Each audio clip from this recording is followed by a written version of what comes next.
एक ट्रेन, सैकड़ों मुसाफिर और एक हाईजैक जो पाकिस्तान के इतिहास में हमेशा के लिए दर्ज हो गया। बलूचिस्तान की धरती पर एक बार फिर खून बहा, लेकिन सवाल अभी भी हवा में तैर रहे हैं। सच क्या है और झूठ क्या? बलोच लिबरेशन आर्मी ने जाफर एक्सप्रेस को हाईजैक किया, पर क्या सभी बंधकों को रिहा कर दिया गया या फिर कुछ अभी भी मौत के साए में हैं? पाकिस्तानी सेना ने एक के बाद एक कई तस्वीरें जारी करी। कभी बंधकों को घेर कर बैठा दिखाया गया तो कभी उन्हें भागते हुए दिखाया गया। लेकिन क्या ये हकीकत है या फिर एक सिर्फ प्रोपेगेंडा है? पाक सेना का दावा है कि ऑपरेशन खत्म हो चुका है, लेकिन पीएलए का कहना है कि ये अभी सिर्फ शुरुआत है। 21 मुसाफिरों के मारे जाने की बात हो रही है। 40 पाकिस्तानी सैनिक भी इसी खूनी जंग में ढेर हुए, जबकि बीएलए ने 154 सैनिकों को बंधक बनाए जाने का दावा किया। कौन सच बोल रहा है और कौन झूठ, इसका जवाब अभी भी किसी के पास नहीं है। क्वेटा रेलवे स्टेशन सुनसान पड़ा है, ताबूतों की कतारें बढ़ती जा रही हैं।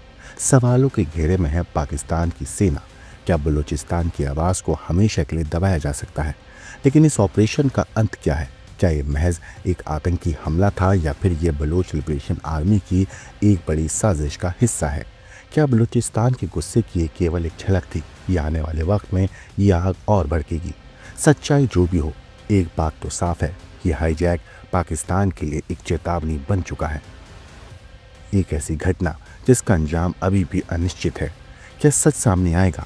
यह हमेशा की तरह ये रहस्य अंधेरे में ही दफन हो जाएगा। पाकिस्तान के बलूचिस्तान में जाफर एक्सप्रेस हाईजैक का मामला अब भी धुंध में लिपटा हुआ है। क्या सभी मुसाफिरों को रिहा कर दिया गया है या अब भी कोई बंधक है? इसका स्पष्ट जवाब देने की स्थिति में कोई नहीं है। इस पूरे घटनाक्रम को लेकर पाकिस्तानी सेना और बलोच लिबरेशन आर्मी यानी कि बीएलए के दावे एक दूसरे से बिल्कुल अलग हैं। पाकिस्तानी सेना की तरफ से जारी तस्वीरों में गोल घेरे में बैठे कुछ बंधक नजर आ रहे हैं, जिन्हें बीएलए के लड़ाकों ने 3 टुकड़ियों में बांट कर रखा था। दावा किया गया था कि इन बंधकों का इस्तेमाल ह्यूमन शील्ड के रूप में किया गया था। पाक सेना द्वारा जारी एक अन्य तस्वीर में बंधक भागते हुए दिख रहे हैं।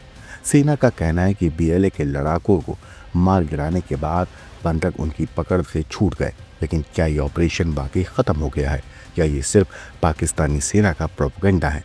इस पर सवाल उठ रहे हैं। पाकिस्तान सेना का दावा है कि 21 मुसाफिर मारे गए, 4 जवान शहीद हुए और 33 बीएलए लड़ाके मारे गए।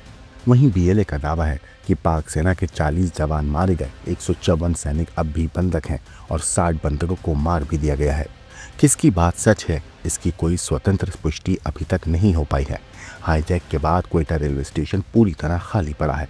पाक सेना ने इस पर कब्जा कर लिया है। दिन में यहाँ कई ताबूत लाए गए जो इस हमले में मारे गए लोगों के शव लाने के लिए थे।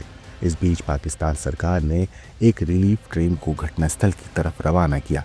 कुछ रिहा किए गए बंधकों की तस्वीरें भी सामने आई हैं, जिन्होंने इस खौफनाक घटना की आप बीती सुनाई। इस ऑपरेशन को खत्म करने का दावा पाकिस्तानी सेना से लेकर प्रधानमंत्री शहबाज शरीफ तक कर चुके हैं, लेकिन बलूचिस्तान में पाकिस्तान के खिलाफ उबाल कम होने का नाम नहीं ले रहा।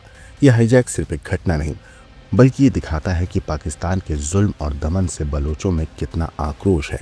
अब असली सवाल यही है, क्या ये सिर्फ एक ट्रेन हाईजैक था या आने वाले वक्त में पाकिस्तान को और बड़े विद्रोह का सामना करना पड़ेगा? ब्यूरो रिपोर्ट, क्राइम तक।